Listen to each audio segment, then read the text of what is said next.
بسم اللہ الرحمن الرحیم. ابھی سفر پہ جا رہا تھا کراچی ایئرپورٹ پہ، تو فلائٹ لیٹ تھی، اور لیٹ بھی ماشاءاللہ 5 گھنٹے، اور فیملی کے ساتھ جا رہا تھا میں. تو میرا ارادہ تھا دن میں جاؤں گا، حالانکہ دن کا ٹکٹ تھوڑا مہنگا بھی تھا، تو آگے کہیں جانا تھا بیان کے لیے، تو بچے بھی ساتھ ہمارے. تو میں اکثر کوشش کرتا ہوں کہ کہیں سفر کروں تو بچوں کو ساتھ لے کے جاؤں. یہ میں شو مارنے کے لیے نہیں بتا رہا، یہ میں آپ لوگ کو اس لیے بتا رہا ہوں کہ حتی الامکان سفر میں اپنے گھر والوں کو تھوڑا سا عزت بولو بھائی دے دیا کریں معذرت کے ساتھ، ٹھیک ہے نا. کہیں جائیں کریں گھومنے پھرنے یا کہیں تو لے جائیں ساتھ میں. اگر اللہ نے مالی وسائل دی ہیں، گنجائش نہیں ہے تو پھر بیگم کو بتا دے بیگم یہ انڈے گھر میں لانا مشکل ہو رہا ہے، تو میں جہازوں میں گھمانا شروع کر دوں. جہاز میں نہیں، ٹرین میں لے جائیں، ٹرین میں نہیں بس میں لے جائیں.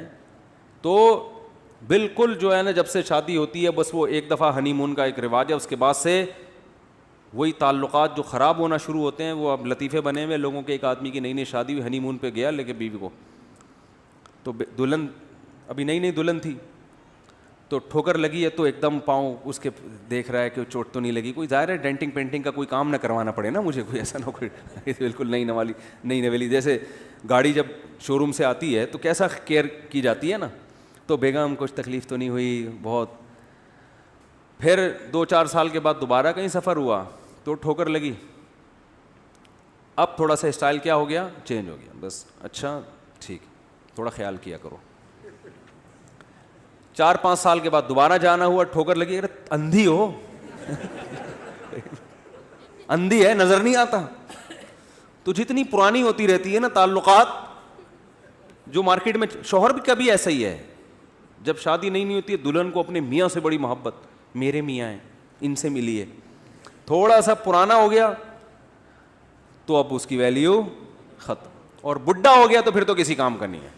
پھر تو بچوں کے ساتھ مل کے اس کو ستاتی ہیں. اللہ معاف فرمائے، جو زیادہ تر کی بات نہیں کر رہا میں، جو بیان نہیں سن رہی ان کی بات کر رہا ہوں. تو پھر تو بیٹوں کے ساتھ مل کے اس بڈھے کو جو تنگ کرتی ہیں نا، جو کیسز آتے ہیں پورا، کیونکہ اب نچوڑ لیا نا، خرچہ مکان بھی ہو گیا، سب ہو گیا، بچوں کی اب کس کام کا ہے بھائی تو، اب کس کام کا ہے. تو بیٹوں کے ساتھ مل کے وہ بیچارہ، اس کی عادت وہی ہوتی ہے پرانی آرڈر چلانے والی، مگر اب سننے والا کوئی نہیں ہوتا. پہلے تو آپ کے اس لیے بھی سنتے تھے بھائی آپ ناشتہ بھی آپ کی، ڈبل روٹی بھی آپ لے کر آئیں گے، انڈے بھی آپ لے کر آئیں گے. آپ کیا ہے بھائی، تو بیٹھا ہوا ہے کھانس رہا ہے.